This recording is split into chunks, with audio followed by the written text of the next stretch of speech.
স্বাগতম আজকে varsity master ক্লাসে।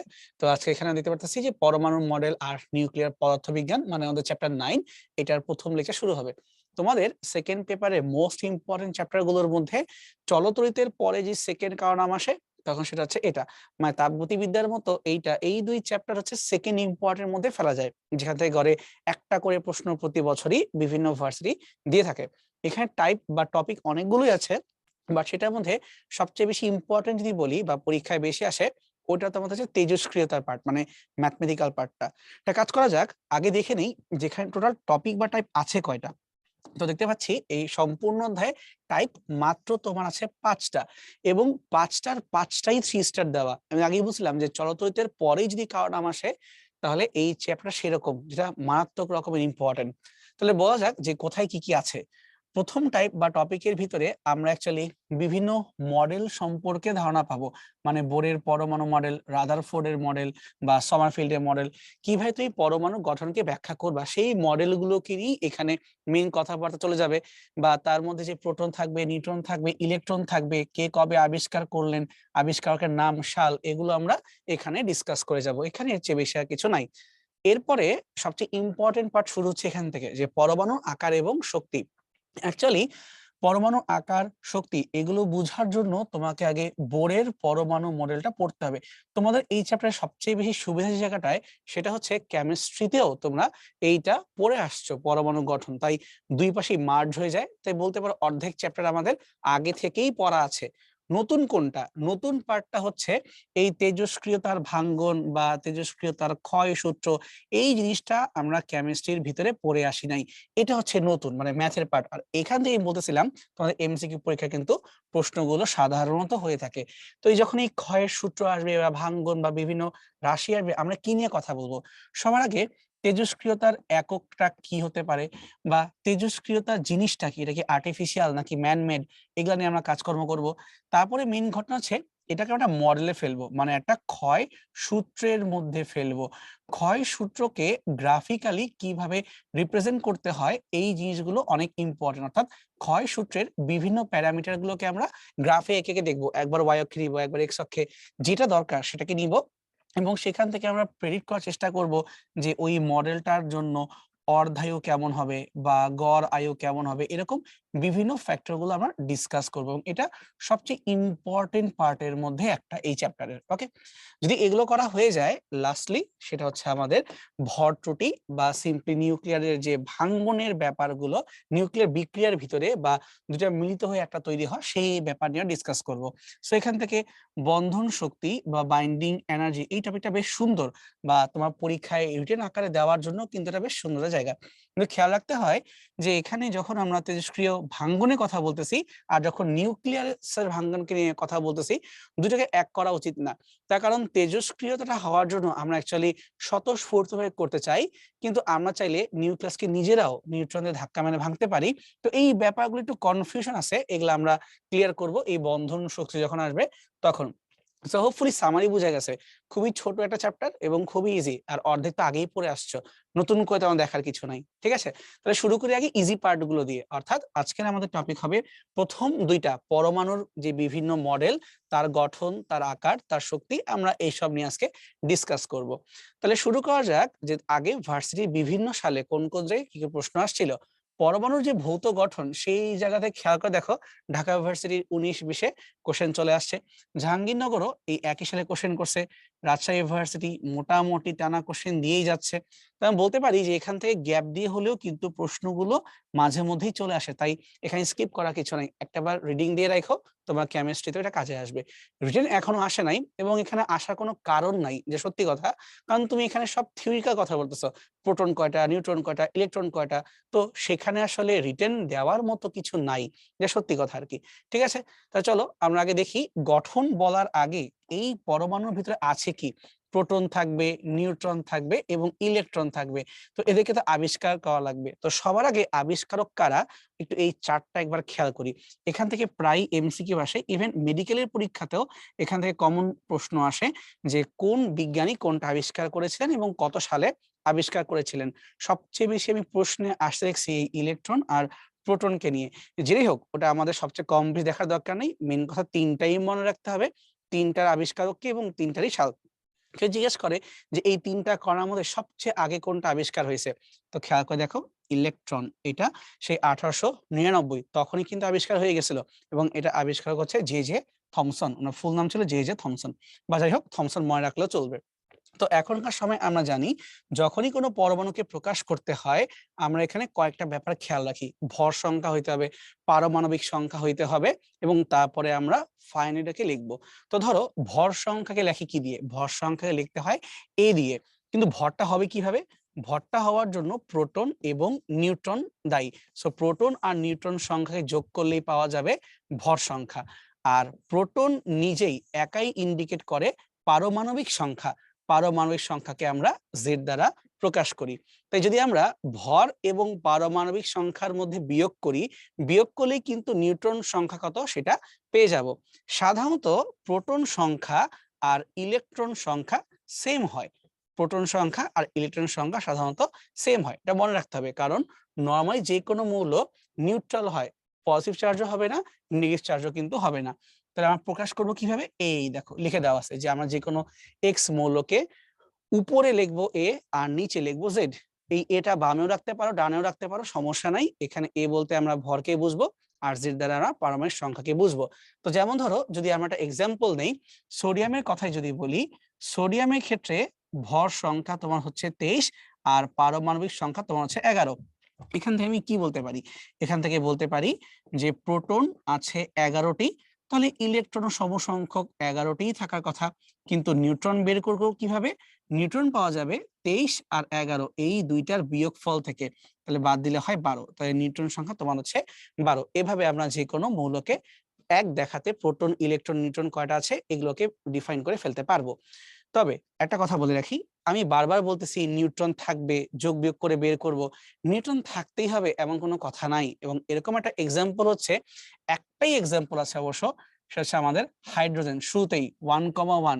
তো তুমি চিন্তা করে দেখো, উপরে 1 নিচের 1 বাদ দিলে কি 0 হয়ে যাচ্ছে না?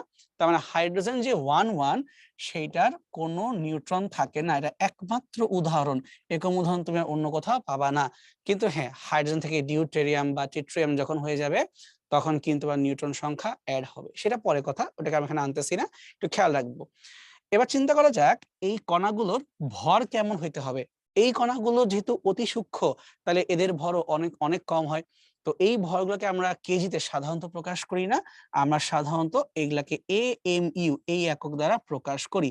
AMU মানে অ্যাটমিক ম্যাস ইউনিট। আমি আবার বলতেছি আণবিক ভর, অ্যাটমিক ম্যাস ইউনিট। এইটাকে যদি কেজিতে রূপান্তর করতে চাও তাহলে মানটা হচ্ছে এরকম। আসলে এটা 6 এ থেমে যায় না, আরো অনেক ঘর পর্যন্ত যাবে, কিন্তু আমাদের মনে রাখার দরকার নাই। তার কারণ এই 1.66 লিখলে এটা প্রোটনের ভরের মতো লাগে, নিউট্রনের ভরের মতো লাগে। দশমিকের 3-4 নাম্বার ঘরের পর থেকে যে পার্থক্য আমরা দেখতে পারবো, সেটা মুখস্থ করার দরকার নাই, জাস্ট দেখে রাখো আর কি, যদি বাই চান্স পরীক্ষায় দিয়ে দেয়। এবং আমরা যখন বন্ধন শক্তি পড়ব তখন দেখব যে 1 AMU এই ভরটার সাথে এটা শক্তি জড়িত, সেটা 931 মেগা ইলেকট্রন ভোল্ট। এই মানটা মুখস্থ রাখতে হবে, কারণ এমসিকিউ পরীক্ষাতে এটা প্রায় আসছে। সো এটা একটু মনে রাখাই লাগবে, আর অন্য কোনো উপায় নাই, ঠিক আছে? সো হচ্ছে বেসিক একদম সামারি, যে প্রোটন নিউট্রন ইলেকট্রন কিভাবে থাকে, কারা আবিষ্কার করে, কিভাবে প্রকাশ করতে হয়, কি কি আমাদের এমসিকিউ ইউজুয়ালি আসে। আগে শুরুতে আমরা একটা সুন্দর সামারি করে নিলাম, ঠিক আছে? কিন্তু প্রথম থেকেই যে পরমাণু মডেলগুলো এরকম ছিল তা কিন্তু না। এটা হচ্ছে তোমার রাদারফোর্ডের আর বোরের মডেলের মিক্সচার করে আমরা ইজি করে এটাকে বলতেছি, ঠিক আছে? সবারই কিছু সীমাবদ্ধতা আছে, সবারই আবার কিছু অ্যাডভান্সমেন্টও ছিল ওই সময়ের কম্পেয়ারে। তাহলে আমরা আগে কয়েকটা টপিক দেখে নিই। Isotope, isotone, isobar. শুরুতে আসি আমরা আইসোটোপের কাছে। নামের পরে কি টোপ, তাই না? এই যে প আছে, তার মানে তুমি যখন বিভিন্ন পরমাণুর মধ্যে পারমাণবিক সংখ্যা একই পাবে। পারমাণবিক সংখ্যা বলতে আসলে প্রোটন। যদি তুমি একাধিক পরমাণুর মধ্যে প্রোটন সংখ্যা সেম পাও কিন্তু বাকিগুলো মিলতেছে না, মানে ভর সংখ্যা বা এদের হচ্ছে তোমার নিউট্রন সংখ্যা এগুলো মিলতেছে না, শুধু প্রোটন মিলতেছে, তখন এরা একজন আরেকজনের সাপেক্ষে আইসোটোপ বলা যেতে পারে। যেমন এখানে একটা এক্সাম্পল ইউজ করছি হাইড্রোজেনের ক্ষেত্রে। তো খেয়াল করে দেখো, এই হাইড্রোজেন যখন 1,1 হয়, মানে এই যে এভাবে হাইড্রোজেন যখন 1,1 হয় তখন কি অবস্থা? তার ভর সংখ্যা 1 এবং তার প্রোটন সংখ্যা 1, বাট এখানে কিন্তু কোনো নিউট্রন নাই। ওকে, যখন এই হাইড্রোজেনটাই 2 হয়ে যায়, এই কথা মানে হচ্ছে যদি সেন্টারে এই প্রোটনের সাথে একটা নিউট্রন ঢুকে যায় তখন কিন্তু ভর 1 ছিল, ভর 2 হয়ে গেল। কিন্তু প্রোটন আগেও ছিল একটা, প্রোটন এখনো আছে একটা। এই যে এখানেও তোমার একটা প্রোটন, এখানেও কিন্তু একটা প্রোটন, খালি কি চেঞ্জ হইলো, আগে এখানে ছিল 0 নিউট্রন, এখন এখানে চলে আসছে একটা নিউট্রন। সিমিলারলি যখন আমরা ডিউটেরিয়াম থেকে ট্রিটিয়ামে যাব, প্রোটন আগের মতো একটাই আছে কিন্তু নিউট্রন এখন তোমার হয়ে গেছে 2টা, মানে ভর এখন 3 হয়ে গেছে, 1 2 3 ভর, কিন্তু এখানে প্রোটন সংখ্যা 1 1 1। তাহলে এরা পরস্পর হচ্ছে আইসোটোপ। শুধু এইটাই না, আরেকটা এক্সাম্পল দেওয়া যেতে পারে, যেমন কার্বনের ক্ষেত্রে আমরা শুনে আসছি কার্বনের 3টা আইসোটোপের মধ্যে কার্বন 12 হচ্ছে সবচেয়ে স্থিতিশীল এবং কার্বন 14 খুবই আনস্টেবল, কিন্তু প্রত্যেকটা কার্বনকে কিন্তু আমরা C6 নাম দিয়ে বলি।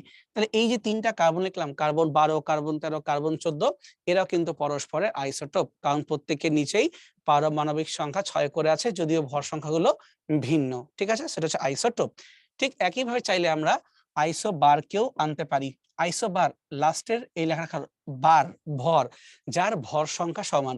তো পরমাণুর ভর সংখ্যা বলতে তুমি আসলে কি বুঝতেছ? তুমি এটাকে এ দ্বারা প্রকাশ করে আসছো, বা আরো ভেঙে বললে প্রোটন এবং নিউট্রনের তুমি যোগফল দ্বারা চিন্তা করে আসছো। তাহলে যতগুলোই পরমাণু তোমাকে দেয়া থাকবে, যাদের প্রোটন আর নিউট্রনের যোগফলের মান সমান হবে কিন্তু প্রোটন সংখ্যা সেম না, তাদেরকে আমরা আইসোবার বলতে পারি। এখানে আমরা আর্গন, ক্রিপ্টন এবং ক্যালসিয়ামকে নিছি, কিন্তু একটু ভালো করে খেয়াল করি এই প্রত্যেকটার উপরে, এই যে উপরে এটাও 40, এটাও 40 এবং এটাও কিন্তু 40, অর্থাৎ প্রত্যেকেরই কিন্তু ভর সংখ্যা এখানে 40 করে আছে। যদিও নিচে খেয়াল করো পারমাণবিক সংখ্যা এক জায়গাতে 18, এক জায়গাতে 19, তো আরেক জায়গাতে 20। তার মানে আলটিমেটলি বলতে পারি ভর সংখ্যাগুলো মিলে গেছে কিন্তু পারমাণবিক সংখ্যাগুলো মেলে নাই। এবং এই ক্ষেত্রে আর্গন, ক্রিপ্টন এবং ক্যালসিয়াম এদেরকে আমরা একত্রিত করে বলতে পারি আইসোবার। আমাদের একটা ভুল ধারণা আছে এভাবে, যে আমরা চিন্তা করি কি যে আর্গন, ক্রিপ্টন, ক্যালসিয়াম এরা, সরি বাবা ক্রিপ্টন বলতেছি, এ তো পটাশিয়াম, সরি আমি ভুলেছে, আর্গন, পটাশিয়াম, ক্যালসিয়াম এরা 3টা হচ্ছে পরস্পর, তার মানে আইসোবার। না, এটা কিন্তু আসলে মিথ্যা কথা। কিভাবে? এটা এক্সাম্পলটা তুমি এখানটির পেয়ে যাবা, আইসোটন, আবারও সেই আর্গন, সেই পটাশিয়াম এবং সেই ক্যালসিয়াম, আমি সেই 3জনকে আনছি, আবারও আগের জায়গায় যাই, আগের পেজ, এ আর কে ক্যালসিয়াম, এ আর কে ক্যালসিয়াম, সবই কিন্তু সেম আছে। চেঞ্জটা কি হয়েছে এই জায়গাটা এখন খেয়াল করে দেখো, এবার চেঞ্জ হয়ে গেছে তাদের ভর সংখ্যা 38 39 40, আর নিচে 18 19 20, উপরেও মেলে না নিচেও মেলে না, কিন্তু অন্য কিছু একটা মেলে। ভর সংখ্যাও মিলবে না, পারমাণবিক সংখ্যাও মিলবে না, কিন্তু এদের বিয়োগ করলে মিলবে। 38 থেকে 18 কে বাদ দাও 20, 29 থেকে 19 কে বাদ দাও 20, 40 থেকে 20 কে বাদ দাও আবার 20। তার মানে এই আর্গন, পটাশিয়াম এবং ক্যালসিয়াম এই 3টার ভর সংখ্যা এবং পারমাণবিক সংখ্যা যদিও মিলতেছে না, নিউট্রনের সংখ্যা কিন্তু ম্যাচ করে যাচ্ছে।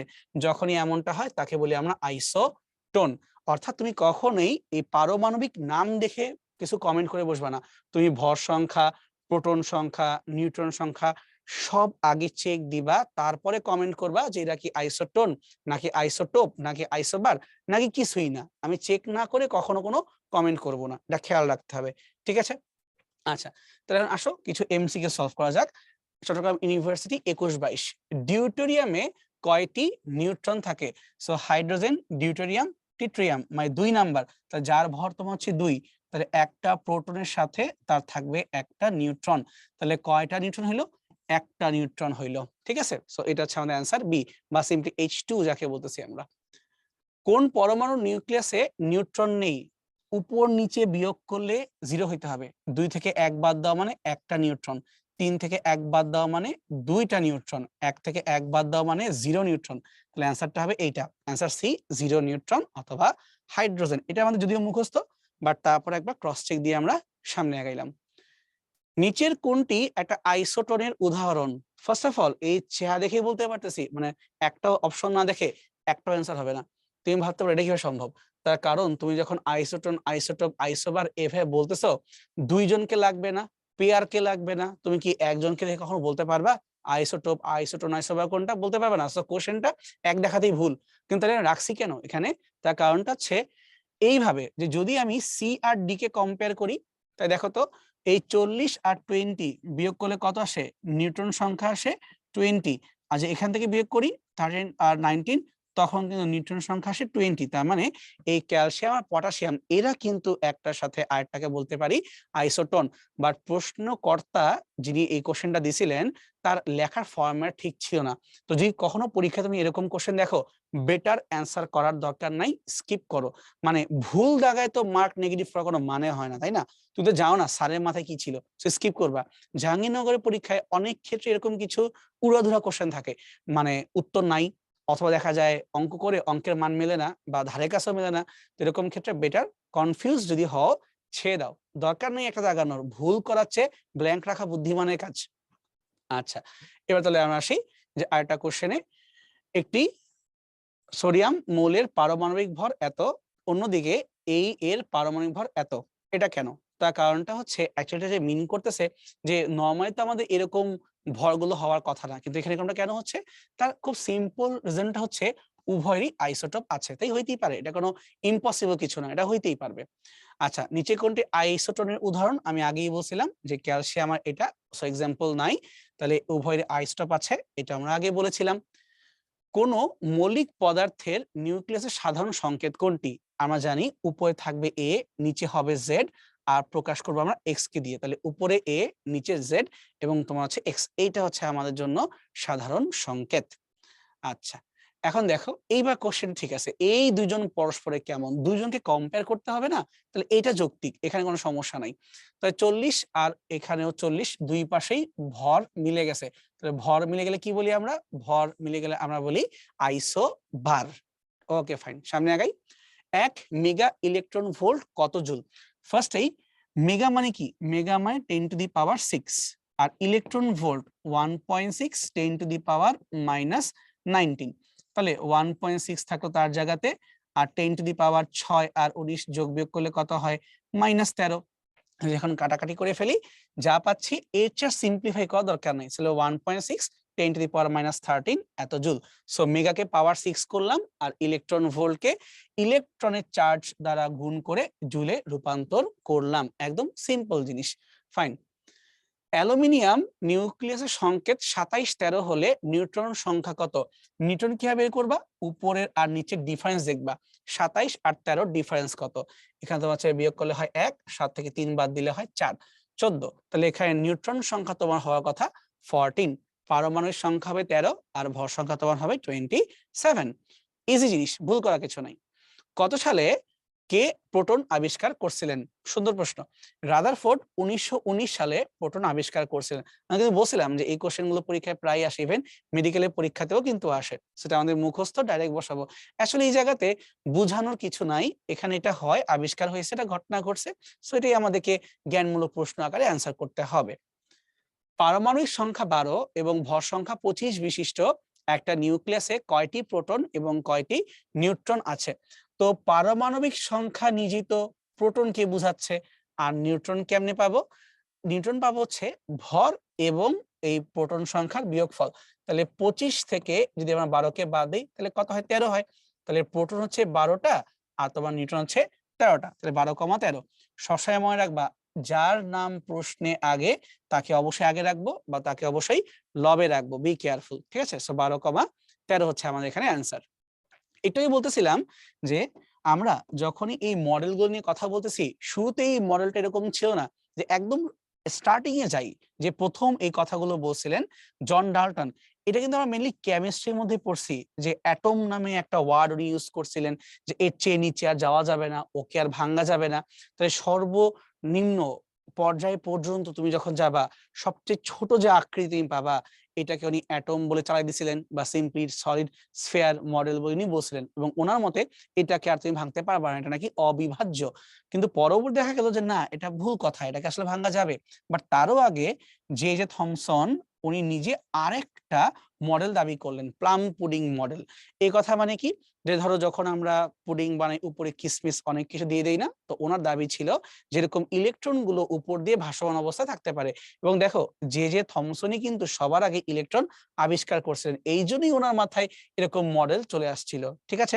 সো থমসন ইলেকট্রন আবিষ্কারক এবং উনিও প্লাম মডেলেরও জনক। কিন্তু পরে চিন্তা করে দেখা গেল যে এমনটা হয় না। এক্সপেরিমেন্ট করা হইলো স্বর্ণপাত পরীক্ষা বা গোল্ড প্লেট এক্সপেরিমেন্ট। সেখানে কি করা হইলো, আলফা পার্টিকেলকে স্বর্ণের পাতের দিকে ছুঁড়ে মারা হইলো এবং সেখানে কিছু স্পেশাল ফাইন্ডিং পাওয়া গেল, যেখান থেকে রাদারফোর্ড দাবি করলেন যে ভাই একটা পরমাণুর ম্যাক্সিমাম জায়গাটাই ফাঁকা থাকে কিন্তু সেন্টারটাতে ম্যাক্সিমাম পরিমাণের ভর থাকে। এই যে ভর সেন্টারে কেন্দ্রীভূত আছে তাকে উনি নিউক্লিয়াস নাম দিয়ে দাবি করলেন এবং উনিটা বললেন তার চারপাশে ইলেকট্রন গুলো কিভাবে থাকবে, যেহেতু ইলেকট্রনের অস্তিত্ব অলরেডি থমসন প্রুফ করে ফেলছেন, তাহলে ইলেকট্রন গুলো চারপাশ দিয়ে ঘূর্ণায়মান। তার মানে উনি কিন্তু প্রথম এই নিউক্লিয়াস টার্মটা নিয়ে আসলেন, এটা কিন্তু এর আগে অন্য কেউ বলেন নাই। এবং ওনার এই তত্ত্বের সবচেয়ে ভালো পার্ট ছিল সম্পূর্ণ ভর যে নিউক্লিয়াসে কেন্দ্রীভূত, এটা কিন্তু উনি ক্লিয়ার করতে পারছেন। কিন্তু ঝামেলা কোথায় করছেন, উনি ঝামেলা করে বসছেন এটাকে উনি সৌরজগতের সাথে কম্পেয়ার করে ফেলছেন, মানে সিম্পলি প্ল্যানেট ধরে ব্যাখ্যা করা শুরু করছিলেন। তো প্ল্যানেটারি মোশন তো এখানে হচ্ছে না বা সৌরজগতের মডেল তো এখানে হচ্ছে না। যখনই কোনো চার্জিত কণা এইভাবে ঘুরতে থাকবে তখন তার শক্তি বিকিরণ হবে এবং বিকিরণ করতে করতে করতে করতে সে একসময় কেন্দ্রে পতিত হবে। তাহলে যদি ইলেকট্রন গুলো ঘুরতে ঘুরতে সেন্টারে পড়েই যায়, এই মডেল তো টিকতে পারবে না। তবে রাদারফোর্ডের মডেলের মেইন ভুল প্রবলেমটা ছিল এই জায়গাতে, উনি চিন্তা করে নিয়েছিলেন এটাকে সৌরজগতের গ্রহদের মতো, কিন্তু গ্রহ তো ভাই চার্জ যুক্ত না, চার্জহীন, কিন্তু এখানে ইলেকট্রন চার্জ যুক্ত। সো এটা ওনার সীমাবদ্ধতা উনি ক্লিয়ার করতে পারে নাই। পরবর্তীতে বোর এসে এই জায়গাটাকে ঠিক করে দিলেন। বোরের মডেলের যদি বলি সবচেয়ে অ্যাডভান্স কি ছিল, উনি নিউক্লিয়াসকে প্রত্যাখ্যান করে নাই, তা রাখছেন, কিন্তু উনি কিছু ডেফিনিট কক্ষপথের ধারণা দিছিলেন যে ইলেকট্রনগুলো এরকম বিভিন্ন কক্ষপথে ঘূর্ণায়মান থাকবে, সেই কক্ষপথের আবার এনার্জি আছে, যে তুমি যত বড় কক্ষপথ যাবা তোমার এনার্জি তত বেশি, আর যত তুমি ক্লোজ হবা তোমার এনার্জি তত কম। উপরে যেতে হলে এনার্জি গেইন করতে হবে আর উপর থেকে নিচে আসতে হলে তোমার এনার্জি ছেড়ে দিতে হবে, এমনটা উনি প্রকাশ করছিলেন। এবং উনি মডেলটা অনেক বেটার ভাবে এক্সপ্লেইন করছেন যে কেন ইলেকট্রন এভাবে ঘুরতে পারে, কৌণিক ভরবেগ কিভাবে জড়িত, অন্যরকম অনেকগুলো স্বীকার্য ছিল। আর ফাইনালি ওনারও যে কিছু ইস্যু ছিল, ওনার মেইন প্রবলেমটা ছিল কি, উনি যত কিছু ব্যাখ্যা করছেন উনি সবকিছুকে ব্যাখ্যা করছেন একটা মাত্র ইলেকট্রনকে ধরে, কিন্তু বাস্তবে ইলেকট্রন কি একটা থাকবে, তা থাকবে না, একাধিক ইলেকট্রন থাকবে না, তখন কিন্তু ওনার মডেল নিয়ে প্রবলেম শুরু হয়ে যায়। কিন্তু এখনকার সময়ে এসে জানতে পারলাম যে সবগুলা মডেলের মধ্যে সবচেয়ে বেশি ভালো হচ্ছে এই কোয়ান্টাম মডেল। তার কারণ আমরা জানি ওই যে হাইজেনবার্গের অনিশ্চয়তা নীতিতে পড়ে আসছিলাম, তুমি অবস্থানকে জানতে পারলেও ভরবেগ বলতে পারবা না, বা ভরবেগ জানলে অবস্থানকে ক্লিয়ারলি বলতে পারবা না, মানে তুমি একই সাথে দুইটা জিনিসকে নিশ্চয়ভাবে বলতে পারো না। এই কোয়ান্টাম মডেলে এই কাজটাই করা হয়, এই সম্ভাবনার উপরে বেস করেই ইলেকট্রনের মেঘ বা ইলেকট্রন ক্লাউডের ডেনসিটি কোথায় সবচেয়ে বেশি হতে পারে বা কোথায় অবস্থানটা হতে পারে এখানে বের করতে পারে সমারফিল্ড, শ্রোডিঞ্জার, ওনারা এইসব নিয়ে কাজগুলো করছেন।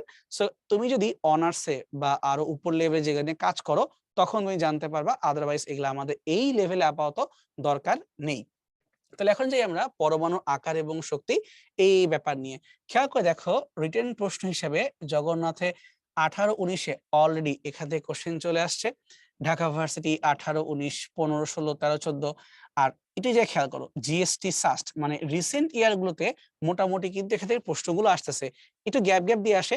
তা মানে তোমাদের ক্ষেত্রে আবারও কিন্তু আসার সম্ভাবনা আছে, কারণ 2-3 বছর ধরে কোশ্চেন আবার আসে নাই। তোমার ক্ষেত্রে এখান থেকে প্রশ্ন আসতেই পারে। আর একটা কথা কি, আমরা তো কেমিস্ট্রির মধ্যে এগুলো পড়ছি তাই না, সেটাকে তো বাদ দেওয়ার কোনো সুযোগ নাই। তো দেখো এখানে কি বোঝানোর চেষ্টা করা হচ্ছে, এখানে বোঝানোর চেষ্টা করা হচ্ছে যে সেন্টারে এই যে আমাদের নিউক্লিয়াসটা আছে, proton plus neutron. Actually neutron তো কোনো সমস্যা করবে না, কারণ ও তো নিউট্রাল চার্জহীন, কিন্তু প্রোটন তো ধনাত্মক চার্জযুক্ত। আর ইলেকট্রন বাইরে এভাবে ঘূর্ণায়মান অবস্থাতে আছে। তো ইলেকট্রন যখন ঘূর্ণায়মান অবস্থায় থাকবে তাহলে সেন্টার থেকে ও তো একটা দূরত্ব মেনটেন করে ঘূর্ণায়মান, এই দূরত্বকে আমরা আর বলতে পারি বা কক্ষপথের ব্যাসার্ধ বলতে পারি। এখন তুমি চিন্তা করে দেখো এই ইলেকট্রনটা যেহেতু একটা বেগ নিয়ে ঘূর্ণায়মান, তার বেগটা কোন দিকে, তার বেগটা হচ্ছে এই যে স্পর্শক বরাবর এইভাবে। তো ধরলাম ইলেকট্রনের বেগটা হচ্ছে ভি। তো এই ভি বেগ নিয়ে ঘোরার কারণে ওর ভিতরে বা বাহিরে কি সমস্যা তৈরি হবে, আমরা জানি যখনই কোনো বস্তু একটা আর ব্যাসার্ধের বৃত্তাকার পথে ঘোরার চেষ্টা করে তখন কেন্দ্রবিমুখী বল পাওয়া যায় mv²/r। অ্যাকচুয়ালি কেন্দ্রমুখী বলি এইটা, ওটাকে লিখছি আমরা mv²/r। ওটা ছিটকায় পড়ার টেন্ডেন্সি দেখা দেয়, কিন্তু কেন ছিটকায় যাবে না, তার কারণ ভিতরের প্রোটন তাকে এইভাবে কেন্দ্রের দিকে আকর্ষণ করবে। মানে ইলেকট্রনের উপরে একটা ছিটকায় যাওয়ার টেন্ডেন্সি আছে, আবার ভিতর দিকে আকর্ষণও আছে। এটা কোন আকর্ষণ বল, এটা হচ্ছে কুলম্বের স্থির বৈদ্যুতিক আকর্ষণ বল, মানে টেনে ধরছে স্থির বৈদ্যুতিক আকর্ষণ বল অথবা এফসি। আমরা যদি এখন এগুলাকে একটা সূত্র আকারে আগানোর চেষ্টা করি যে ভিতর দিকের আকর্ষণ বল এফসি সমান সমান ছিটকায় পড়ার বল এমভি স্কোয়ার বাই আর। একটু মানটা বসাই দেই। এফসি এর পরিবর্তে লিখতে পারি আমরা 1/4 pi epsilon not into k Q1 Q2 by D square. এই যে ভাবতো চার্জের মানগুলো কি হবে, প্রোটনের চার্জের মান যা ইলেকট্রনেরও চার্জের মান হুবাহু তা, শুধু একটা প্লাস তো একটা মাইনাস। তাহলে এখানে আমরা আপাতত মাইনাসকে ইগনোর করে শুধু সংখ্যা মানটা বসাইলাম যে 1/4 pi epsilon Q1 Q2 divide by D square, মানে বেসিক্যালি ব্যাসার্ধ স্কয়ার সমান সমান ওই পাশ থেকে লিখে দেওয়া যাবে M V square divided by R. আচ্ছা, এখন চিন্তা করো তো উভয় পক্ষ থেকে কি কোনো কিছু কাটাকাটি করা যায় কিনা। এখান থেকে আমরা চাইলে এই আর কে কিন্তু ডিরেক্টলি কেটে ফেলতে পারি। তাহলে কি লিখতে পারি আমরা 1/4 পাই এপসাইলন ই স্কয়ার কে কিছু করার নাই, এখান থেকে একটা আর কে কাটলে শুধুমাত্র এখানে একটা আর পড়ে থাকতেছে সমান সমান এম ভি স্কয়ার। তো যদি তোমরা চাও এটাকে এভাবে লিখতে পারো E square divided by 4 pi epsilon naught সমান সমান আরটা গুণ হয়ে যাবে মানে M V square into R. কিন্তু খেয়াল করো এখানে আমি, আচ্ছা এটা দেখতে ওমেগার মতো মনে হচ্ছে, ক্লিয়ার করে দেই। এটাকে আমি লিখছি যে M V square into R, কিন্তু ভি স্কয়ারটাকে আধা করে জাস্ট ভি এভাবে রাখলাম, মানে দুইটা ভি কে আধা করে রাখলাম। এটা কেন করলাম, তার কারণটা হচ্ছে তোমরা যদি চাও এই এমভিআরটাকে কাজে লাগাইতে পারো। কিভাবে, সেটা হচ্ছে বোরের শিকার থেকে এমভিআর বা কৌণিক ভরবেগ সমান সমান উনি দাবি করছিলেন n h divided by twice pi, উনি এভাবে লিখছিলেন। তাহলে আমরা চাইলে এখানে এমভিআর এর পরিবর্তে n h by twice pi এমনটা লিখতে পারি। এখন তাহলে আমার সুবিধা কি হইলো, এখান থেকে সুবিধা হলো আমি চাইলে এখন বেগের মানটাকে বের করতে পারবো। সো এন এইচটাকে এই পাশে আমরা ধাক্কা দিয়ে দেই, তাহলে E square divided by N H চলে আসলো। টোয়াইস পাই গুণ ছিল ভাগ, সরি এন এইচ গুণ ছিল ভাগ হয়ে গেল, আর টোয়াইস পাই ভাগ আছে, টোয়াইস পাই এখানে উপরে গুণ হয়ে যাবে। সো উপরে টোয়াইস পাই আর নিচের 4 পাই কাটাকাটি করে জাস্ট টোয়াইস পাই আর 4 পাই 2 পড়ে থাকলো, আর এপসাইলন নট এখানে ছিল থাকলো এইভাবে। তার মানে আমরা কি অলরেডি এখান থেকে একটা বেগের সমীকরণ পেয়ে গেলাম না, যে E square divided by 2 epsilon naught N H, এটি হচ্ছে বেগের সূত্র। একটু ভালো করে খেয়াল করো এই জায়গাতে, সেটা হচ্ছে যে আমরা যখন এই বেগের সূত্রটা বের করলাম এনটা কিন্তু আসলে কক্ষপথ বা কত নম্বর কক্ষপথ তুমি আছো সেটাকে নির্দেশ করে। তাহলে এন এর সাথে ভি এর সম্পর্ক দেখো, এটা কিন্তু ব্যস্তানুপাতিক। এবং আরো একটা কথা এখানে ছিল যে আমরা বলি নাই, সেটা হচ্ছে সেন্টারে যে একটা প্রোটন থাকবে তার কি গ্যারান্টি, সেন্টারে তো জেড সংখ্যক প্রোটন থাকতে পারে, মানে একাধিক প্রোটন থাকতে পারে। তার মানে 1/4 pi epsilon Q1 Q2 by d square, এখানে কিন্তু প্রোটনের চার্জের মান শুধু ই না জেড সংখ্যক হতে পারে, তাহলে জেড ই। তার মানে প্রতিবার আমরা এখানে একটা কিন্তু জেড কে না লিখে চলে আসছিলাম, কারণ কি আমরা একটা ধরে আগাচ্ছিলাম। কিন্তু যদি এখন আমার সংখ্যা একটা না হয়ে অন্য কোনো কিছু হয় তখন এখানে বসাই দিব, এই নাও। তার মানে আমরা এখানে কিন্তু বেগের মানটা পেয়ে যাব। এখন মজার বিষয় হচ্ছে তুমি যদি চাও এখান থেকে এটা কাজ করতে পারো, প্রথম কক্ষপথের জন্য ইলেকট্রনের বেগের মানটাকে বের করে ফেলতে পারো, কিন্তু এই জন্য আমাদের ক্যালকুলেটর লাগবে। সো এটা একটা বিপদ যে ক্যালকুলেটর ছাড়া তো আমি এখানে কিছু করতে পারবো না। ফাইন, তবে তুমি যদি চাও এইভাবে এখন ধরে হাফ এম ভি স্কোয়ার করে আবার এর গতিশক্তির মানটা বের করে ফেলতে পারবা। কেন আমি এটা কথা বলতেছি, তার রিজনটা হচ্ছে যে ইলেকট্রন যখন ঘূর্ণায়মান হয় এরকম একটা নির্দিষ্ট কক্ষপথে, এর তো বিভব শক্তি গতিশক্তি সবই থাকে, তাই না? তো এই বিভব শক্তি আর গতিশক্তির মানটা স্যাটেলাইটের ক্ষেত্রে যেমন আমরা বিভব আর গতির কথা পড়ে আসছিলাম হুবাহু তার সমান হয়। মানে আমরা এখানে জেন্টাল রিমাইন্ডার দিয়ে রাখি যে গতি শক্তির মান এইখানে যেটা হয় সেটা কিন্তু কোনো কক্ষপথের টোটাল এনার্জির যে মান তার শুধুমাত্র মডুলাস ভ্যালু হয়। টোটাল এনার্জি নেগেটিভ হয়, তাই আমরা মডুলাস করে লিখলাম এইটা সমান সমান বিভব শক্তি ডিভাইডেড বাই 2 এমনটা হয়। বাট মডুলাস ভ্যালু দিয়ে এটা সবসময় মনে রাখবা, এটা কিন্তু একটা খুবই ইম্পর্টেন্ট শর্টকাট। কোথায় কাজ করবে? স্যাটেলাইটের ক্ষেত্রেও কাজ করবে এবং তোমার এই পরমাণুর মডেলের ক্ষেত্রেও কাজ করবে। তো কেউ তোমাকে জিজ্ঞেস করে, ভাই আমাকে টোটাল এনার্জি বের করে দেন তো। বাই দ্য ওয়ে, আমি কিন্তু তোমাকে পুরোটা প্রুফ না করে ইজি ওয়েতে শিখাচ্ছি, যেন পরীক্ষা আসলে সূত্র ভুলে গেলেও তুমি অন্তত একটা বের করার অ্যাটেম্প্ট নিতে পারো, যে ভাই আমি অন্তত করতে পারবো। ঠিক আছে? আচ্ছা, তাহলে এখন এখান থেকে আমরা যে টোটাল এনার্জিকে বের করার অ্যাটেম্প্ট নেই, তাইলে টোটাল এনার্জির মানটা তো আসলে গতিশক্তির কাছ থেকে আসবে, তাই না? তাহলে আমরা গতিশক্তি বের করে ফেলি। গতি হচ্ছে হাফ এম ভি স্কোয়ার। এখন যদি আমরা মানটা বসাই, হাফের জায়গায় হাফ, এম এর জায়গায় এম, ভি কত? ওই যে ওইখানে আছে, যে স্কোয়ার করি তাহলে z square E to the power 4 divided by 2 হয়ে গেল 4 n square H square epsilon not square. দেখছো এই যে 2 থেকে 4 এন এইচ এপসাইলন সব স্কোয়ার হয়ে গেল। তাহলে আমাদের গতি শক্তির কিন্তু এটা একটা সূত্র হয়ে গেল। এবং আমি তোমাকে একটু আগে বলছিলাম যে গতি শক্তির সূত্রটাকেই যদি আমরা মডিউলাস দিয়ে চিন্তা করা শুরু করি, তাহলে টোটাল এনার্জি পাওয়া যায়। মানে যে এইভাবে টোটাল এনার্জি সমান সমান, একটা কাজ করি, উপরে আমরা এমটাকে উঠাই দিই, M Z square E to the power 4, 4 এবং 2 মিলে নিচে হয়ে গেল 8 N square H square epsilon not square. So এটা হচ্ছে আমাদের টোটাল এনার্জির সূত্র। বাট একটা কথা আছে, টোটাল এনার্জি কিন্তু নেগেটিভ হবে। এই জন্যই আমরা টোটাল এনার্জিকে যখন মাইনাস না দিয়ে মডিউলাস দিয়ে লিখি, সেখান থেকে কিন্তু আমরা গতিশক্তির মানটা পেয়ে যাই। কি নাম এটা করে রাখলাম? তাকাও, ধরো কোনো কারণে তোমাকে যদি প্রুফ করতে বলে টোটাল এনার্জি কত, তুই যে এই ট্রিকটা মনে রাখো, তুই খুব তাড়াতাড়ি প্রুফ করতে পারবা। এর মানে এই না যে আমাকে এভাবেই করতে হবে, ওয়ে বললাম, তুমি চাইলে এভাবে কিন্তু আগাইতে পারো। তাহলে আমরা কি এখন এখান থেকে বিভব শক্তিকে বের করতে পারবো না? কারণ বিভব শক্তির মানটা হচ্ছে এই টোটাল এনার্জি বা গতি শক্তির সাথে জড়িত। সো ইপি বাই 2 বের হয়ে বসে আছে। তাহলে ইপি কি হবে? এক দেখাই বলতে পারি, যাই তুমি পাইছো তাকে আবার তুমি 2 দিয়ে গুণ করে দাও। সো 2 দিয়ে গুণ করলে m Z square E to the power 4 divide by EP by 2 না, তাই দুইটা এখানে গুণ হয়ে যাচ্ছে, 2 গুণ হইলে divide by 4 n square H square epsilon not square. এই যে এইটা তাহলে হচ্ছে আমাদের জন্য বিভব শক্তির সূত্র।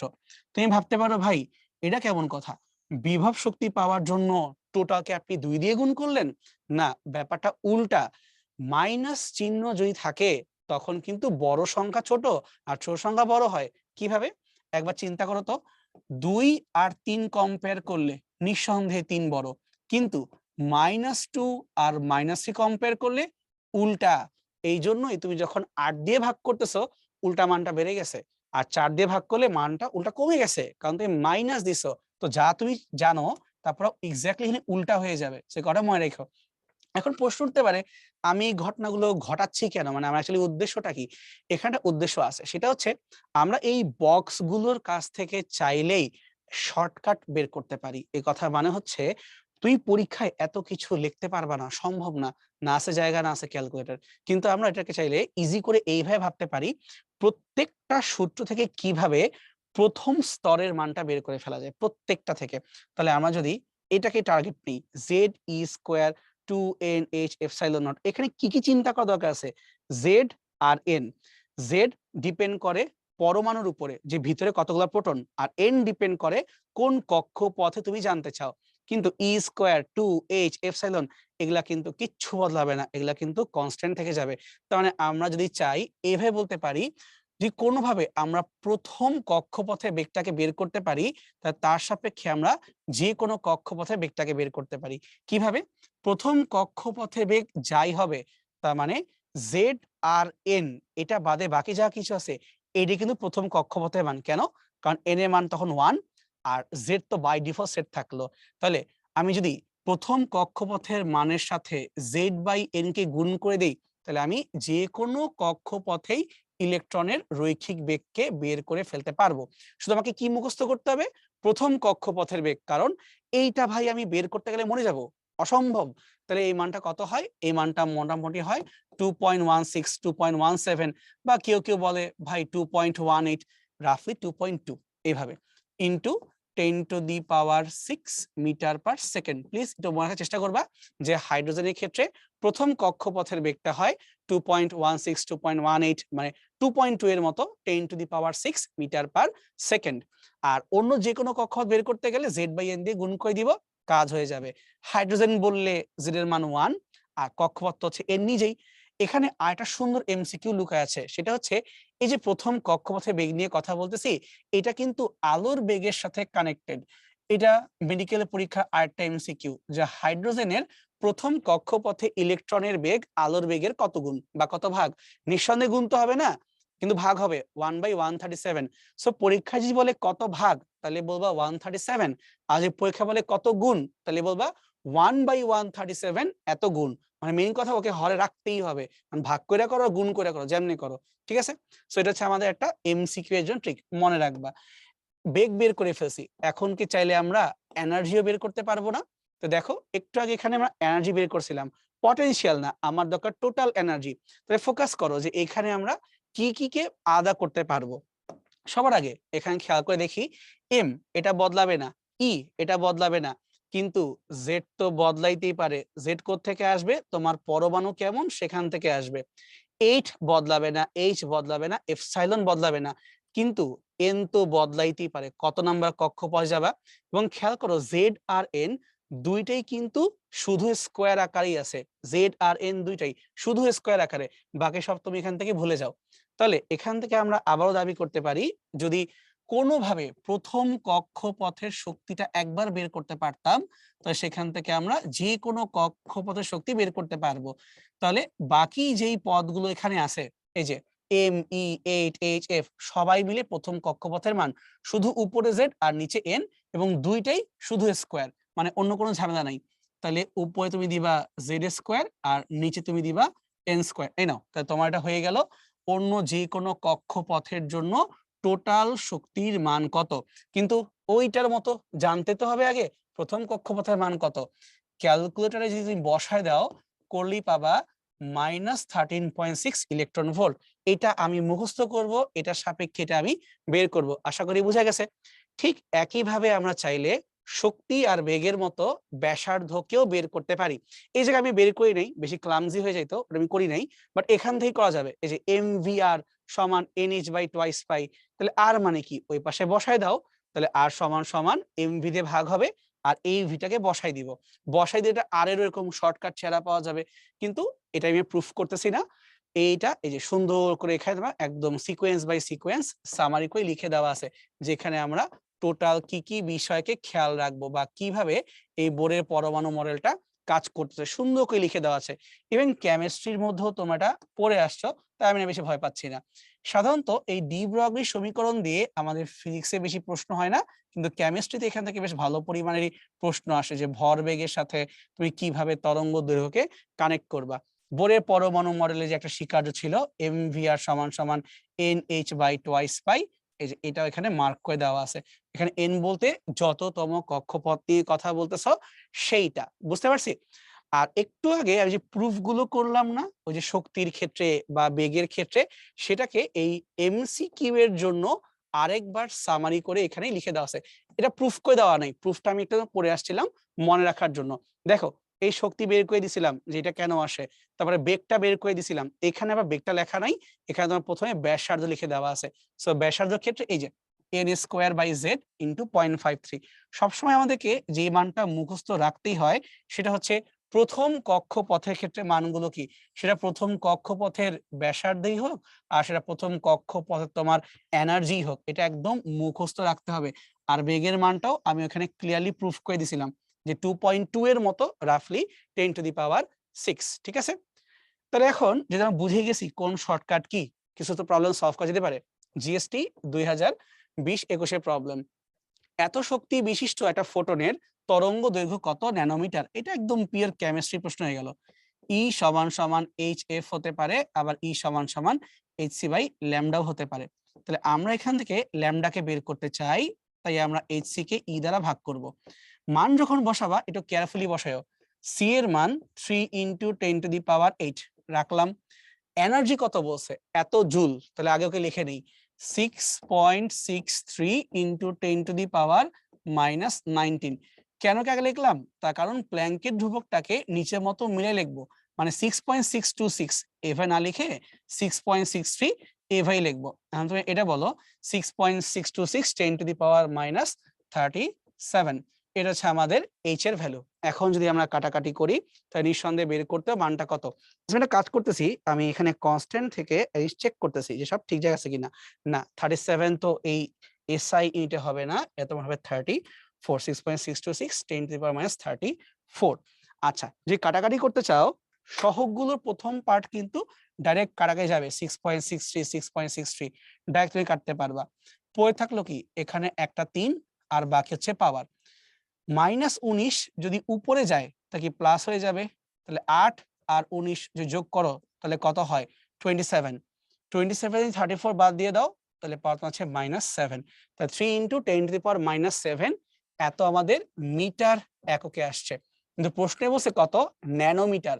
ন্যানো মানে 10 টু দি পাওয়ার -9। তাহলে দেখো তো, এটা আমি প্রথম ক্লাসে শিখাইছিলাম, যদি কখনো অন্য কোনো এককে কনভার্ট করতে হয় ডান পাশে সেইটাই লিখবা যা তোমার দরকার। 10 টু দি পাওয়ার -9 ন্যানো আমার দরকার। এইবার এই 10 এর পাওয়ার এমন ভাবে বসাও যেন যোগ বিয়োগ করে -7 হয়ে যায়, তাহলে -9 আর +2 যোগ করলে -7, তাহলে 3 × 100 মানে 300, আমার অ্যান্সারটা হবে 300। খুবই সিম্পল, শুধু এইচ এর ভ্যালুটা একটু ঠিক মতো দেখে শুনে বসাইতে হবে, তাহলে তুমি পেরে যাবা। আশা করি বোঝা গেছে। একটা হাইড্রোজেন পরমাণু উত্তেজিত অবস্থা থেকে ভূমি অবস্থায় ফিরে আসলে কি হবে, মানে হায়ার থেকে যখন লোয়ার লেভেলে আসবে ওকে শক্তি ছেড়ে দিতে হবে। তো শক্তি ছেড়ে দেওয়া আর ফোটন নিঃসরণ করা অ্যাকচুয়ালি একই কথা। হাইড্রোজেন পরমাণুর ইলেকট্রনের ভূমি অবস্থার শক্তি, ভূমি মানে প্রথম কক্ষপথের শক্তি বললেও কোনো সমস্যা নাই, কিন্তু বলতেছে প্রথম উত্তেজিত স্তরে তার শক্তি কত, মানে তারা অ্যাকচুয়ালি প্রথমটাকে ভূমি 0 বানায় ফেলছে, তাহলে দ্বিতীয় কক্ষপথকে তারা প্রথম কক্ষপথ বানায় ফেলছে। আমরা তোমারই সাথে বুঝতেছো যে শুরু করব -13.6 দিয়ে, তারপরের মানটা আমি জানতে চাই। তার মানে যে কোনো কক্ষপথের ক্ষেত্রে সূত্র হচ্ছে -13.6 ডিভাইডেড বাই n²। এখন আমার তো ভূমিকে তো 0 লিখি না, 1 লিখি, তাহলে প্রথম উত্তেজিত এই কথার মানে হচ্ছে প্রথম না, প্রথমটার পরেরটা 2 নাম্বার। তাহলে 4 দিয়ে ভাগ করি, 3 × 4 = 12, তাহলে হচ্ছে -3.4। তাহলে এখন দেখো এটা কোথায় আছে, 3.4 ও আছে মাইনাসও আছে, উত্তরটা অবশ্যই মাইনাস সহ হবে, এটা কিন্তু প্লাস হবে না। সো -3.4 আর একক অবশ্যই ইভি এককে আছে। সো বি কেয়ারফুল, যদি প্রশ্নে এই এককটা ইভি না বলে জুল বা অন্য কোনো কিছু বলতো তাহলে আগে চেক দেয়া লাগতো, চেক না করে এটা বলা যাবে না। মান আর একক দুইটাই মিলতে হবে। প্রথম 3টি বোর কক্ষপথের ব্যাসার্ধের অনুপাত কত। তো দেখো আমরা এখানে শর্টকাট দেখে আসছিলাম Rn = n² × R1, অর্থাৎ আমরা যত দূরে দূরে যাব আমার কিন্তু কক্ষপথের ব্যাসার্ধ বাড়বে, কিন্তু কিভাবে বাড়বে, যত নাম্বার তার বর্গ করে বাড়বে। তাহলে প্রথম কক্ষপথ 1², দ্বিতীয় কক্ষপথ 2², তৃতীয় কক্ষপথ 3² 1 4 9, তাহলে এখানে অনুপাতটা কত হবে 149, মানে প্রথমটা সাপেক্ষে 4 গুণ 9 গুণ 16 গুণ এভাবে এটা বাড়তেই থাকবে, র্যাপিডলি বাড়তেই থাকবে। হাইড্রোজেন পরমাণুর প্রথম বোর কক্ষপথে ইলেকট্রনের মোট শক্তি এত হয়, তাই তৃতীয় বোর কক্ষপথের মোট শক্তি কত।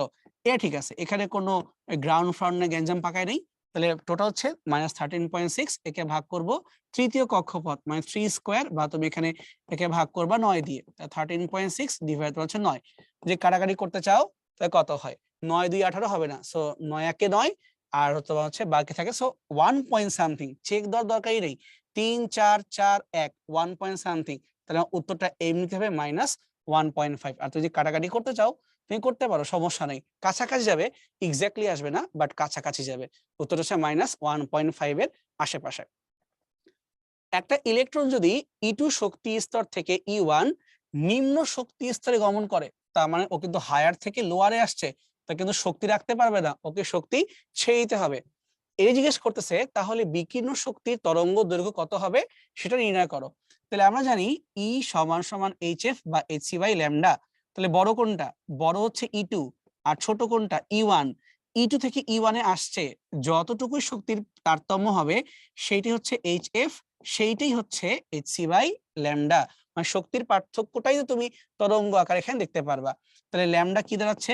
ল্যামডা দাঁড়াচ্ছে, পক্ষান্তর করলে বলতে পারি এই E2 - E1 টাকে টান দিয়ে আনবো আর HC-টাকে যেখানে সেখানে রেখে দিব। তো এখানে উত্তরটা হবে উপরে থাকবে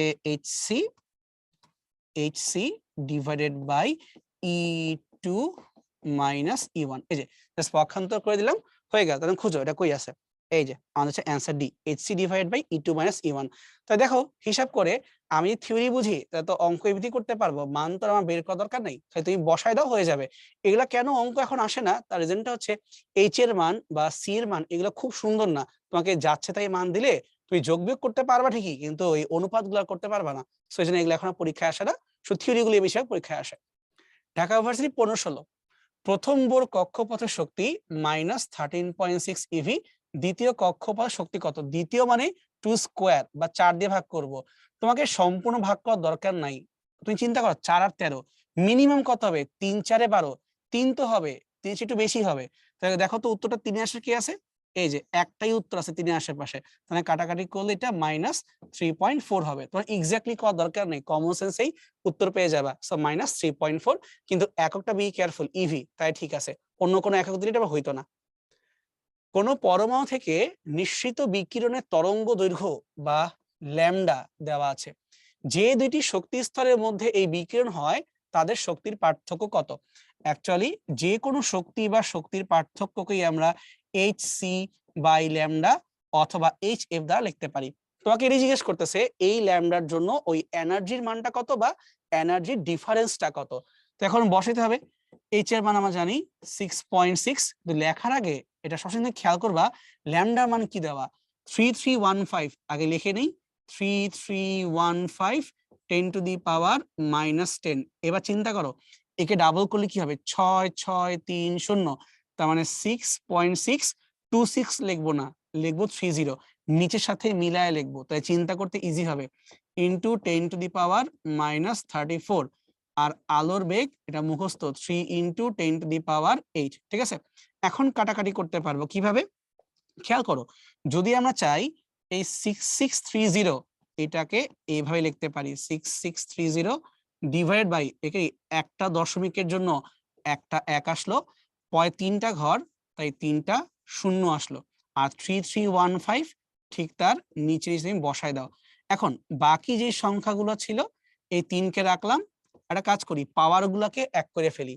নিচের এই -10 যদি উপরে যায় তাহলে কি +10 হয়ে যাবে, তাহলে -34 আর +10, -34 আর +10 হবে -24। এই +8 ওর সাথে আরো অ্যাড করা লাগবে, আর নিচের এই যে 1 ছিল ওকেও অ্যাড করতে হবে, আসতেছে একটু পরে।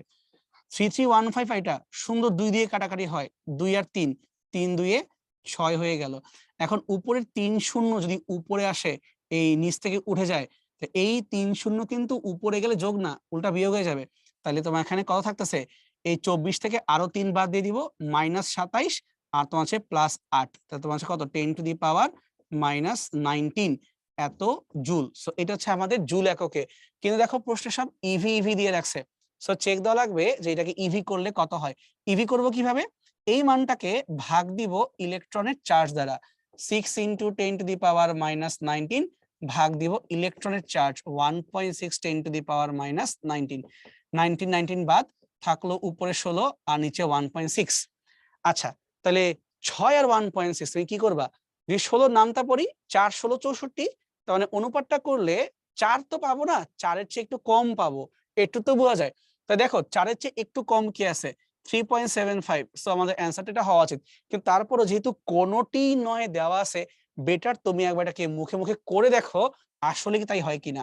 তো এটাকে যদি দশমিক সরাই দেই, 16 আর 60, উপরে 60 যে 16 লিখতে পারি। যখন আমরা কত 4 দিয়ে কাটি, তাহলে 4 15 60 আর 4 4 16।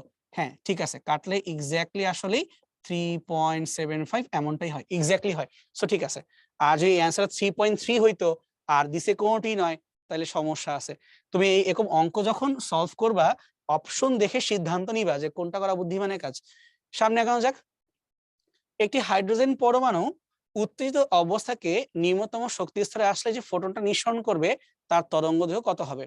এই উত্তেজিত আর নিম্নতম শক্তি স্তরের শক্তি তোমাকে দেওয়া আছে -3.4 এবং -3.6, কিন্তু ছোট সমস্যা আছে, একক ইভি এককে দেওয়া আছে। তো প্রথমে আমরা বের করব এখান থেকে শক্তির পার্থক্যটা কত। তুমি মাইনাসকে ইগনোর করো, ভাবার দরকারই নেই। 13.6 আর 3.4, জাস্ট বেসিক ডিফারেন্সটা বের করো, মানে এইভাবে বলতেছি, তুমি ডাইরেক্ট এখান থেকে বিয়োগ করো। মাইনাস দিয়ে তোমার ভাবার দরকার নাই। তাই 6 থেকে 4 বাদ দিলে কত হয়? 2 হয়। আর 13 থেকে 3 বাদ দিলে কত হয়? 10 হয়। তাহলে তোমার এখানে বেসিক যে ডিফারেন্সটা হবে এটা হবে 10.2, কিন্তু কোন এককে? ইভি এককে। আমি যখন অঙ্ক করব ইভি দিয়ে করতে পারবো না, আমাকে জুলেই করতে হবে। তাহলে আমরা শক্তির পার্থক্যকে এইচএফ বা এইচসি বাই ল্যামডা দিয়ে লিখতেই পারি, তা নিয়ে কোনো মাথা ব্যথা নাই। খালি সমস্যাটা হচ্ছে এই শক্তিটাকে জুলে কনভার্ট আগে করতে হবে। সো 10.2 ইন্টু 1.6 10⁻⁻19 আগে কনভার্ট করতে হবে। তাহলে এখন আসো ল্যামডাকে বের করব। তো ল্যামডা কি হবে? এই 10.2 টান দিয়ে নিচে নামাই দিব, এইচসি ডিভাইড বাই এটা সমান সমান তোমার হচ্ছে ল্যামডা। তাহলে এইচ এর মান কত? 6.6, যেটা আমাদের দরকার সে সময় লিখবো আর কি। আপাতত 6.626 লিখে রাখলাম। 10⁻⁻34, সি এর ভ্যালু 3 ইন্টু 10⁸ ডিভাইডেড বাই যা লিখছো টান দাও নিচে, 10.2 ইন্টু 1.6 10⁻⁻19। এখন দেখো একটা মানও এতটা সুন্দর না যে ডাইরেক্ট কাটাকাটি করা যাবে, কিন্তু এই যে বললাম অ্যাপ্রক্সিমেটলি তো করতেই পারি। তাহলে 1.6 16 চিন্তা করো, 4 16 64, তাহলে এই মানটা মোটামুটি 4 এর চেয়ে একটু বেশি আসবে বলা যায়। তাহলে আমি 4 প্লাস লিখে রাখলাম, মানে জাস্ট মাথা রাখার জন্য রাখলাম আর কি। এই 3 কে তো হাত দেওয়ার কিছু নাই, এই 3 আর এই 4, 3 4 মিলে কত হবে? 12 প্লাস, মানে 12 চেয়ে একটু বেশি হবে আর কি। এবার দেখো আর কোনো সংখ্যা মান নিয়ে ক্যাচাল নাই। তুমি ভাবতে পারো ভাই 10 কিছু করবেন না, তুমি এটাকে 10 ধরে নাও, সেফটির জন্য 10 ধরো। তাহলে 34 এর সাথে নিচের এই যে 10, যদি 10 উপরে ওঠে মাইনাস করতে হবে না। তাহলে 34 আর 10 মাইনাস তোমার হলো 44, -44 আর তোমার হচ্ছে +8 -36, -36 আর তোমার হচ্ছে +19। লিখে লিখে বলি, তাহলে 10⁻⁻36 আর হচ্ছে +19। এই পর্যন্ত আমরা এতক্ষণ পর্যন্ত আসছি। তোমার যদি কপাল ভালো হয় দেখবা এখানে একটা অ্যান্সার তোমার 12-র আশেপাশে আছে, এই যে 1.21, তাহলে আমার অ্যান্সার এইটাই হওয়া উচিত। তাও ক্রস চেক একবার আমাদের দিয়ে নেওয়া উচিত যে এই হিসাব করতে কোনো উল্টাপাল্টা হয়েছে কিনা। আচ্ছা আরেকবার চেক দেওয়া যাক। তোমার এটাকে 10 ধরো আর তোমাকে তুমি 19 ধরো, তাহলে 10 আর 19 মানে তোমার কত? -9। তাহলে -9 যদি তোমার উপরে যায় +9, তাহলে 8 আর 9 17। তাহলে 34 থেকে তুমি এখন বাদ দিবা 17, বা 36 থেকে তুমি বাদ দিবা এখানে 19। তাই ঠিক জায়গাতে আছে। তাহলে হিসাব করে এখানে মানটা কততে আসতেছে আমাদের?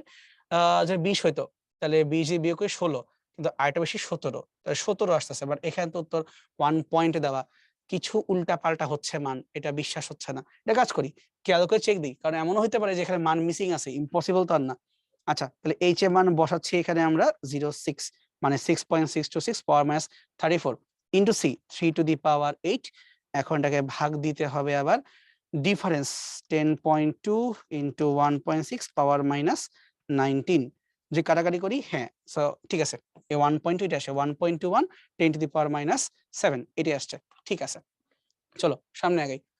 লিথিয়াম 2+ আয়নের জন্য অনুমোদিত প্রথম বর কক্ষপথের ব্যাসার্ধ, ইলেকট্রনের কৌণিক বেগ, রৈখিক দ্রুতি, মানে মন যা চাইছে সব কিছু চাই বসছে, সব বের করো। কিন্তু আগে চেক দাও, লিথিয়াম 2+ তো বলছে, এটা কিন্তু হাইড্রোজেন না। লিথিয়ামের জন্য পারমাণবিক সংখ্যা 3 না। তো তুমি যখন লিথিয়াম 2+ করতেছো, দ্যাট মিনস তোমার এখানে ইলেকট্রন তো একটা হয়ে গেছে, কিন্তু প্রোটন সংখ্যা কত? প্রোটন সংখ্যা কিন্তু 3 হয়ে গেছে। তাহলে অঙ্কগুলো করার সময় আমাকে জেড এর মান বসায় বসাই সলভ করতে হবে। তাহলে চিন্তা করে দেখো তো, আমরা যদি কক্ষপথের ব্যাসার্ধকেই বের করতে চাই, নরমালি কক্ষপথের ব্যাসার্ধ বের করার সূত্র কি? ব্যাসার্ধ বের করার সূত্র হচ্ছে n² ইন্টু r1, তাই না? কিন্তু যদি জেড থাকে, জেড দিয়ে ভাগ দিতে হবে। এটা কোথায় ছিল? এই যে একদম শুরুতে খেয়াল করে দেখো, যখন আমরা এমসিকিউ গুলো শুরু করছিলাম, এই যে দেখো এখানে কিন্তু প্রুফ করা ছিল, যার মানে n²/z, তার সাথে তুমি প্রথম কক্ষপথের ব্যাসার্ধকে গুণ দিয়ে দিবা, ঠিক আছে? আর বেগ যখন বের করতে হয়, বেগের ক্ষেত্রে শুধুমাত্র z/n কে রাখতে হয়, ঠিক আছে? প্রুফ কিন্তু করা ছিল। এখন এগুলাকে ইউজ করে আমরা এই ম্যাথটাকে সলভ করতে পারবো। তাহলে মানটা বসাই দেই। n স্কয়ার কোন কক্ষপথ তুমি চাচ্ছ? তুমি অনুমোদিত প্রথম বোরের কক্ষপথ চাও, তাহলে n মানে 1 আর z মানে কত? z মানে তোমার হচ্ছে 3। r1 আমাদের মুখস্থ, প্রথম কক্ষপথের ব্যাসার্ধ 0.53 কিন্তু অ্যামস্ট্রং এককে। এটাকে আসলে আর কাটাকাটি আমি করার কোনো দরকার দেখতেছি না, যা আজ থাকুক 53 ডিভাইড বাই 300 এত অ্যামস্ট্রং থাকুক। এবার বলতেছে কক্ষপথে ইলেকট্রনের কৌণিক ভরবেগ, মানে এম ভি আর কৌণিক ভরবেগ, এটা তো বেশি easy, n h divided by twice pi. N এর মানটা কত? প্রথম কক্ষপথ, তাহলে 1, এইচ এর মান তো এইচ আর টোয়াইস পাই তো টোয়াইস পাই। তুমি এটাকে এখানে ছাড়তে পারো, আর যে মন ছাড়া কাটাকাটি করবা করো, বাট আর কত দরকার, তুমি এখানে থেমে যাও। কৌণিক ভরবেগের একক কি হবে? নরমাল ভরবেগ তোমার হচ্ছে কেজি মিটার পার সেকেন্ড, তার সাথে তুমি আরেকটা ডিস্টেন্সে গুণ করে বসে আসো, তাহলে কেজি মিটার পার সেকেন্ড হচ্ছে ভর আর বেগ, আরেকটা দূরত্ব অ্যাড করার কারণে kg metre square per second. এখন চাচ্ছি আমরা রৈখিক দ্রুতি বের করব, মানে ভি বের করব, তাহলে ভি এন সমান সমান আমরা কি পড়ে আসছিলাম, Z by N into V one. তাহলে জেড এর মান কত এখানে 3 আর এন কত 1, আর ভি ওয়ান এটা আমাদের মুখস্থ, লিখতে পারি 2.2 ইন্টু 10 টু দি পাওয়ার 6, তাহলে গুণ করলে কত হচ্ছে 6.6 into 10 to the power 6 metre per second. মানে সবই অ্যাপ্রক্সিমেটলি, এক্স্যাক্টলি তো করা সম্ভব না। কৌণিক বেগ যদি বের করতে বলে, কৌণিক বেগ মানে তোমার হচ্ছে ওমেগা, ভি এর সাথে ওমেগা ডাইরেক্ট সম্পর্ক আছে, ভি সমান সমান ওমেগা ইন্টু আর, তাহলে ভি এন সমান ওমেগা এন ইন্টু আর এন, এখান থেকে একবারে বের করে ফেলা যাবে। তারপর এখান থেকে বলতে পারি যে কৌণিক বেগ ওমেগা এন সমান সমান, একটু আগে বের করছিলা রৈখিক দ্রুতির মানটা, তাহলে এই রৈখিক দ্রুতিকে ওই কক্ষপথের ব্যাসার্ধ দিয়ে ভাগ দিলেই উত্তর পেয়ে যাব, অর্থাৎ 6.6 পাওয়ার 6 এই বেগটাকে ভাগ দিতে হবে ওখানকার ব্যাসার্ধ, কত ছিল সেটা 53 ভাগ 300, এই 300 কে আমরা উপরে উঠাই দিচ্ছি। এখন তুমি এটাকে রাখতে পারো এইভাবে, থাকবে 53, এই 300 2 শূন্য গিয়ে 6.6 কে হেল্প করতে পারে, অথবা তুমি চাইলে আগে একটা শূন্য গুণ করো, তো আমাদের 66 ইন্টু তুমি রাখলা 3, তাই 300 একটা শূন্য ওকে দিব, আর একটা 10 টু দি পাওয়ার 6 কে দিব, 7 হয়ে গেল। এই পর্যন্ত রাখতে পারো, আর যে মন চাই তুমি গুণ ভাগ করবা, ঠিক আছে। তাহলে উপরে 3 দিয়ে গুণ করো, 3 6 18 8 হাতে থাকে 1, 3 6 18 কে 19, তাহলে 198 10 to the power 7 divide by 53 এত রেডিয়ান পার সেকেন্ড। মানে এগুলো একটা ভ্যালু আসলে খুব সুন্দর চেহারায় যাবে না, যতটুক পর্যন্ত করতে মন চাই করতে পারো। আর ফাইনালি যখন বলছে আমাকে তৃতীয় কক্ষপথের শক্তি বের করতে হবে, তাহলে আমরা জানি যে কোনো কক্ষপথের শক্তি হচ্ছে, প্রথম কক্ষপথের শক্তিকে আমরা এন স্কোয়ার দিয়ে ভাগ দেই এবং জেড স্কোয়ার দিয়ে গুণ দেই যদি জেড এক্সিস্ট করে। তাহলে এখানে জেড কত 3, তাহলে এটা তোমার হচ্ছে 9, আর ই1 মানে কত -13.6, আর কক্ষপথ কোনটা প্রথম, তাহলে 1, সো -13.6 কে 9 দিয়ে গুণ করব, তাহলে অ্যান্সারটা যা আসে আসে -9 ইন্টু 13.6, কিন্তু এককটা অবশ্যই হবে ইভি। যদি চাও গুণটা করতে পারো, কিভাবে করতে পারি, যদি আমি 10 দিয়ে গুণ করি এখানে 13.6 কে, তাহলে 136, 136 থেকে বাদ দিতে হবে আবার 13.6, থাক আমি কষ্ট না করি, আমি একবারে গুণ করে বলে দিই, মানে এগুলো বেসিক জিনিস, এখানে মাথা ঘামানো কিছু নাই। 122.4, কিন্তু অবশ্যই মাইনাস দিতে হবে, -122.4 ইভি। সো দেখো আমি একটা অঙ্কের ভিতরেই তোমার জেড এন কে ধরে যত কিছু করা লাগবে সবগুলো কিন্তু করে দেখাই দিছি। তোমাদের প্রশ্নে এত কিছু অবশ্যই আসবে না, আসবে সর্বোচ্চ যে কোনো একটা, হয় ব্যাসার্ধ বা শক্তি, বাট বাকিগুলো সেফটির জন্য এখানে ইনক্লুড করা থাকলো। ঠিক আছে, সামনে আগানো যাক। হাইড্রোজেনের পরমাণুর গ্রাউন্ড স্টেট এবং ফার্স্ট এক্সাইটেড স্টেটের শক্তি ইভি এককে বের করো। সবার আগে দেখবা কার কথা বলছে, হাইড্রোজেন বলছে না? তো গ্রাউন্ড স্টেট মানে কিন্তু অ্যাকচুয়ালি এটা n ইকুয়াল টু 1 কেই বোঝাচ্ছে, আর ফার্স্ট এক্সাইটেড স্টেট এই কথা মানে গ্রাউন্ডের রেসপেক্টে প্রথম, বা নরমালি আমাদের দ্বিতীয় কক্ষপথ। কিন্তু গন্ডগোলটা লাগছে এই কোশ্চেনটা জগন্নাথ ইউনিভার্সিটির 18-19 সালে রিটেন আকারে আসছে। এখন রিটেন আকারে আসলে তো জিনিসটাকে যখন বের করতে বসে তুমি যে এক লাইনে লেখা দাও যে ই1 মানে -13.6, তাহলে ব্যাপারটা বেশি খারাপ হয়ে যায়। এই জিনিসটার জন্যই আমরা একটু আগে থিওরি পড়ে আসছিলাম, মনে আছে? ওই যে আমি প্রুফ করছিলাম থিওরি দিয়ে, যে ফার্স্টে লিখবো আমরা এফসি সমান সমান mv²/r, অর্থাৎ ইলেকট্রন তোমার যে ছিটকায় পড়ার টেন্ডেন্সি আর ভিতর দিকের আকর্ষণ দুটো সমান। এইটা করতে করতে তারপরে আনলাম mvr সমান সমান nh/2π, এখন লাইন আসছিল। এইটাই কাজে লাগায় মনে করো আমরা প্রথমবার বের করছিলাম ভি এর সূত্র কি, একবার দেখে আসি আমি কোনটা কথা বলতেছি। একদম শুরুতে যখন আমরা থিওরি প্রুফ করতেছিলাম, এই যে এই জায়গাটাতে যে ফার্স্টে এই চিত্রটা আঁকছি, তারপরে এফসি মানে mv²r, একটা জেড কে ধরছি, ধরে আস্তে আস্তে মাত্র 2-3 লাইন লাগছে, পেয়ে গেছি বেগের সূত্র কি, ze² আর 2nh ε। এইখানে আসার পরে তারপর তোমাকে আমি একটা ট্রিক শিখাই দিয়েছিলাম যে গতিশক্তি আর টোটাল শক্তির সংখ্যাগত মান সেমই হয়, কিন্তু বিভবের সাথে সমস্যা হয়। এই ট্রিকটা ইউজ করে আমি চাইলে এই ভি থেকে এক ধাক্কা দিয়ে এখানে কিন্তু এনার্জি, এই যে ½ mv² করার পরে ওইটার সামনে একটা মাইনাস লাগাই দিয়েই এটা বের করে ফেলতে পারছিলাম।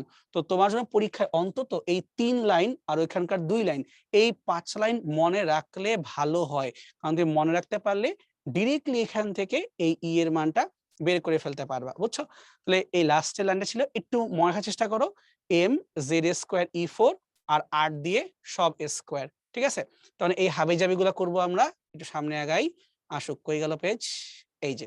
তো এটা কিছুটা আসবে এবং এটা আসার পরে এখান থেকে আমি বলবো যে টোটাল শক্তির যে মান একটা মাইনাস সহ mz² e⁴ একটা 8 আসে এবং বাকি সবকিছু square, n² h² ε0 square. Main কথা তুমি স্যারকে বুঝাবা যে তুমি আসলে জানো কিভাবে অঙ্কটাকে সলভ করতে হয়। মাত্র 2-3 লাইন তো একটু লেখা দিবা, কিন্তু অভ্যাস না থাকলে সমস্যা আছে, পরীক্ষা ভুল করে বসবা। এই পর্যন্ত আসার পরেই ডাইরেক্ট এবার বলবা যে ভাই যেহেতু হাইড্রোজেন বলছেন, তার মানে জেড এর মান 1 বসবে, আর প্রথম কক্ষপথ হলে এর মান 1 বসবে। এই দুইটা যদি আমরা বসায়া দেই তখনই E1 সমান সমান -13.6 eV, মানে অন্তত এতটুকু লিখে দিলে এখন স্যার তোমাকে কাটবে না। আর যদি তোমার সাহস থাকে তুমি চাইলে এটাকে কাটাকাটি করা অ্যাটেম্প্ট নিতে পারো, এটা খুবই রিস্কি হয়ে যাবে, ইম্পসিবল না বাট করা যায়, কিন্তু অনেক রিস্কি, তার দরকার নাই, তুমি রেখে দিবা -13.6। এবং ঠিক একইভাবে এখান থেকে দ্বিতীয়বার লিখবা হাইড্রোজেনের জন্য তো Z=1, কিন্তু ফার্স্ট এক্সাইটেড স্টেট এই কথা মানে তোমার হচ্ছে n=2, গ্রাউন্ড মানে 1 আর তোমার এক্সাইটেড মানে n=2। যখন এটা বসায় দেই তুমি জানো যে আসলে আমরা এত কষ্ট করবই না, আমরা ডাইরেক্ট শর্টকাটেই বের করব।